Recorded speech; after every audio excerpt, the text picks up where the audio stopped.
বাঁকুড়া জয়রামবাটি শ্রী শ্রী সারদা মায়ের জন্মভূমি জয়রামবাটি 1923 সালে শুভ অক্ষয় তৃতীয়ার দিন রামকৃষ্ণ মঠ মিশনের উদ্যোগে পথ চলা শুরু জয়রামবাটির মাতৃমন্দিরের। বুধবার অক্ষয় তৃতীয়ার সকাল থেকে নানান অনুষ্ঠান ও পুজো পাঠের মধ্য দিয়ে শুরু হয়েছে মাতৃমন্দিরের 103তম প্রতিষ্ঠা দিবস উদযাপন অনুষ্ঠান। শুধুমাত্র মায়ের টানে মায়ের ভূমিতে হাজির হয়েছেন অসংখ্য ভক্ত ও পুণ্যার্থী। প্রসঙ্গত 1853 সালে 22 ডিসেম্বর বাংলার 1260 সালের 8ই পৌষ বৃহস্পতিবার পৌষ মাসের কৃষ্ণা সপ্তমী তিথিতে বাঁকুড়ার প্রত্যন্ত গ্রামে জয়রামবাটি ধর্মপরায়ণ এক দরিদ্র ব্রাহ্মণ পরিবারে সারদা দেবীর জন্ম। তার বাবা রামচন্দ্র মুখোপাধ্যায় ও মায়ের নাম শ্যামা সুন্দরী দেবী।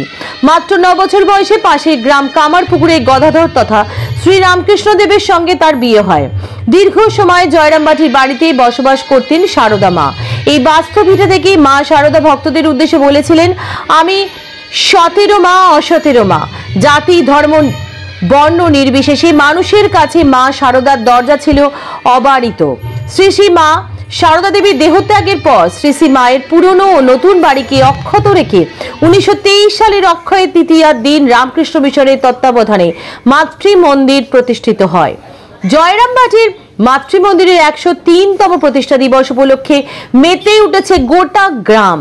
দিনভর নানা অনুষ্ঠান রয়েছে। টানা দাবদাহের পর গত 2 দিনে বাঁকুড়ার তাপমাত্রা অনেকটাই কমেছে।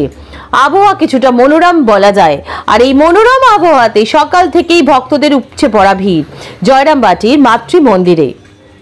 বাঁকুড়া থেকে সত্যম নিউজের বিশেষ রিপোর্ট, আপনাদের সঙ্গে আমি দুর্বা। আজকে মাতৃমন্দিরের 103তম প্রতিষ্ঠা দিবস, 102 বছর পূর্ণ হলো। 103য় বছরে আমরা আরম্ভ করলাম আজকের কাজটা, উৎসবটা।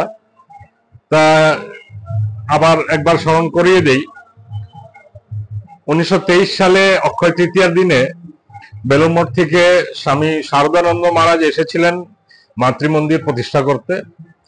মায়ের দেহাবসানের পর 1920 সালে পর এই প্রায় 2.5 বছর লাগলো মাতৃমন্দির নির্মাণ কাজ করতে।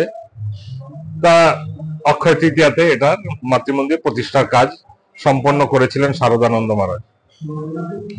আমরা যা বইয়ে পাই, যোগিন মা এসেছিলেন এবং সারদা মঠের প্রথম অধ্যক্ষা পূজনীয় ভারতী প্রাণাম মাতাজি উনিও এসেছিলেন। তখন উনি অবশ্য সারদা মঠ আরম্ভ হয়নি, উনি কাশিতে থাকতেন, সেখান থেকে এসেছিলেন। তা এইভাবে আরম্ভ হয়। আর 1953 সালে মায়ের শতবর্ষ আবির্ভাবের শতবর্ষ যে হয়েছিল, সেই সময় যে বড় উৎসব হয়েছিল, সেই সময় মায়ের বিগ্রহ কাশীর থেকে বানিয়ে এনে এখানে প্রাণ প্রতিষ্ঠা করে পুজো শুরু হয়েছিল। তার আগে 1923 থেকে 1953 30 বছর মায়ের পটেই পুজো হতো, নিত্য পুজো। এবং সেই মায়ের আবির্ভাবের শতবর্ষের উপলক্ষেই মন্দিরের সঙ্গে লাগানো নাট মন্দিরটাও নির্মাণ কাজ হয়েছিল। সেই যখন মায়ের মন্দির প্রতিষ্ঠা হয় 1923 সালে, মাত্র গর্ভ মন্দিরের কাজটা শেষ হয়েছিল। আর্থিক অভাবে এর চেয়ে বেশি কিছু তখন করা সম্ভব ছিল না। এইভাবে 1953-54 সালের অক্ষয় তৃতীয়াতে মন্দিরের পূর্ণ রূপটা নিল এবং প্রতি বছর এই অক্ষয় তৃতীয়াতে আমরা মাতৃমন্দির প্রতিষ্ঠা উৎসব করে থাকি। প্রধানত এর মধ্যে সাংস্কৃতিক অনুষ্ঠান হয়ে থাকে। সকালে মঙ্গল আরতি থেকে আরম্ভ হলো, বেদ পাঠ স্তব গান হলো, বিশেষ পুজো শুরু হয়ে গেছে 7:30টার সময়, চণ্ডী পাঠ চলছে। তারপর একটার পর একটা সানাই বাদন, তারপর ভক্তিগীতি, কালী কীর্তন, বাউল গীতি, আবার ভক্তিগীতি, এইসব হবে সারাদিন ধরে। ভক্তিগীতি এখন গান করছেন শ্রী অনুপম চক্রবর্তী, কালী কীর্তন করবেন সৃজন চ্যাটার্জি, আর বাউল গান গৌতম দাস বাউল। শেষে আবার ভক্তিগীতি যে হবে শ্রী সৌনক চট্টোপাধ্যায় করবেন। এরপর একটা এখানকার গ্রামের মানুষ এবং শিহর গ্রামের যে ভক্তরা আছে তারা এখানে যাত্রা অনুষ্ঠান করে থাকে জগদ্ধাত্রী পুজোর পরের দিনও আর অক্ষয় তৃতীয়ার দিন সন্ধ্যার সময়, সন্ধ্যা আরতির পর। সে নিয়ে আজকে যাত্রা অনুষ্ঠান হবে রামায়ণের আগে এই শীর্ষকে।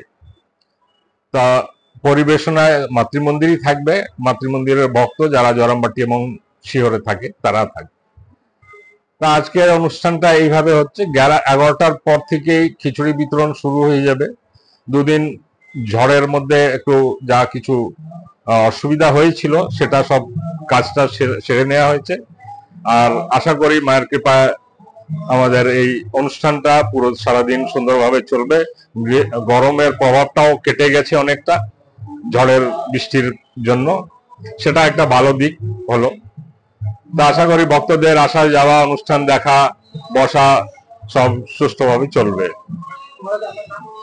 স্বামী পররূপানন্দ, মাতৃমন্দির জয়রামবাটির কাছাকাছি বিটি রোড রবীন্দ্র ভারতীর কাছ থেকে এসেছি। আজ অক্ষয় তৃতীয়া, শুভ দিন। মায়ের এই দিনকে 103 বছর আগে প্রতিষ্ঠা হয়েছিল এই মন্দির। তারপর থেকে মাকে দেবী রূপে এখানে পূজিত করা হয়। তা এখানে আসা খুব সহজ ব্যাপার নয়, মায়ের কৃপা না হলে এখানে আসা যায় না। মায়ের প্রচুর কৃপা থাকলে তবেই এখানে আসা যায়। তা মায়ের কৃপাতেই আমরা এখানে এসেছি। গতকাল এসেছি, 2 দিন থাকবো। মায়ের এই অনুষ্ঠানে আমরা পার্টিসিপেট করব। তা এখন বিভিন্ন রকম অনুষ্ঠান আছে, সকাল থেকে বৈদিক পাঠ থেকে চণ্ডী পাঠ থেকে সবকিছু হবে। এখন বিভিন্ন রকম গান, ভক্তিমূলক গান, তারপরে নাটক, সন্ধেবেলায় যাত্রা অনুষ্ঠান আছেন, বিভিন্ন রকম প্রোগ্রাম চলবে। এখন আমরা সারাদিন এখানেই থাকবো। আর প্রসাদের মাঝে মাঝে প্রসাদেরও ব্যবস্থা আছে, দুপুরবেলায় প্রসাদের ব্যবস্থা আছে, সেখানে প্রসাদ পাবো। আবার দুপুরবেলায় এসে আবার এখানে প্রোগ্রামে অ্যাটেন্ড করব। তো যাই হোক, আজকে সারাদিন মাকে নিয়ে থাকবো, পুরোপুরি মাকে নিয়ে থাকবো। আজকে কেমন লাগছে? খুব খুব খুব ভালো লাগছে, এত ভালো লাগছে যে মানে বোঝানোর ক্ষমতা নেই, মানে তুলনাবিহীন, এত সুন্দর। আর জয়রামবাটি মাতৃমন্দিরের প্রতিষ্ঠা দিবস, আজ প্রতিষ্ঠা দিবস মায়ের। মায়ের বাড়িতে। আচ্ছা, মায়ের বাড়িতে কি বলবেন? কি বলবো, মা তো সবার মা, মা তো জগতের মা। হ্যাঁ, এই মায়ের প্রচার মানে কি বিভিন্ন জায়গায় ছড়িয়ে পড়েছে, সারা পৃথিবীতে ছড়িয়ে পড়েছে। মাকে একবার যে অন্তর দিয়ে ডাকবে সে মাকে সারা পাবেই পাবে। হ্যাঁ, মায়ের এমন কৃপা যে বলার নয়। হ্যাঁ, মায়ের দর্শন হয়েছে, সকাল থেকেই এসছি। সকালে মঙ্গল আরতি, তারপর বৈদিক পাঠ, তারপরে মন্দির, এই এখন প্রোগ্রাম শুরু হচ্ছে, মন্দিরে থাকবো। ওখানে মঞ্চ বাঁধা হয়েছে, ওখানেও প্রোগ্রাম চলবে, ওখানেও থাকবো। আজকে সারাদিন মাকে নিয়েই থাকবো আমরা। কিচ্ছু নেই, মা শুধু আমাদের হাতটুকু ধরে থাকুক, তাহলে আমাদের সব প্রবলেম সলভ হয়ে যাবে। মায়ের কাছে এইটাই চাওয়া, আর সবার মঙ্গল হোক, এটাই হচ্ছে আসল কথা। আমার নাম মীনা ঘোষ। আমি সিথির মোড় অ্যাকচুয়ালি, কিন্তু আমি কাশীপুর উদ্যানবাটি থেকেই আসছি। খুবই ভালো লাগছে, ভীষণ সুন্দর, অপূর্ব অনুভূতি। এখানে মায়ের কাছে আসা হয়, বছরে অনেকবারই আসা হয়, যতবার সম্ভব হয়, মা যতবার টানে। কিন্তু প্রতিষ্ঠা দিবসে আসার সুযোগ এই প্রথমই হয়েছে। আমরা সিথি থেকে আসছি, কাশীপুর উদ্যানবাটি মঠের কাছে আমাদের বাড়ি। তো এখানে আসার সুযোগ পেয়ে খুবই মানে নিজেদেরকে লাকি মনে হচ্ছে যে মায়ের এত কাছে আসতে পেরেছি। সবটাই মায়ের আশীর্বাদ। সকাল থেকে এখানে মঙ্গল আরতি চলছে, বৈদিক পাঠ চলছে, একটা বেশ অন্যরকম আমেজ। তারপর এখন বিভিন্ন রকম গানের প্রোগ্রাম রয়েছে, সবকিছু মিলিয়ে একটা অদ্ভুত অনুভূতি, খুব সুন্দর লাগছে। কেমন লাগছে? ভীষণ ভীষণ ভালো লাগছে। সকাল থেকে মঙ্গল আরতি, বৈদিক পাঠ, এখন চণ্ডী পাঠ রয়েছে, তারপরে অনুপম চক্রবর্তীর গান রয়েছে, বাউল সঙ্গীত রয়েছে, ভীষণ সুন্দর অনুভূতি। যা গতকাল থেকে আমরা এসেছি, আজকে সারাটা দিন মায়ের এখানেই, কালকেও সারাদিন থাকবো। তারপরের দিন কামারপুকুর মঠে যাব, ওখানেও ঠাকুরের মন্দিরের প্রতিষ্ঠা দিবস রয়েছে 2 তারিখ। মায়ের দর্শন করলেন? হ্যাঁ, সকালে। কি চাইবো আর, মা সবাইকে ভালো রাখুক, এটাই। আপনার নাম? দর্শনা। আমরা আসছি সিথির মোড়, রবীন্দ্র ভারতী ইউনিভার্সিটির কাছে আমাদের বাড়ি। কাশীপুর উদ্যানবাটি মঠের কাছেই থাকি আমরা। নামটা একবার বলুন। দর্শনা। ভয় নয়, আপোষ নয়, শুধু সত্য খবর পরিবেশনার প্রত্যয়। सत्यम न्यूज।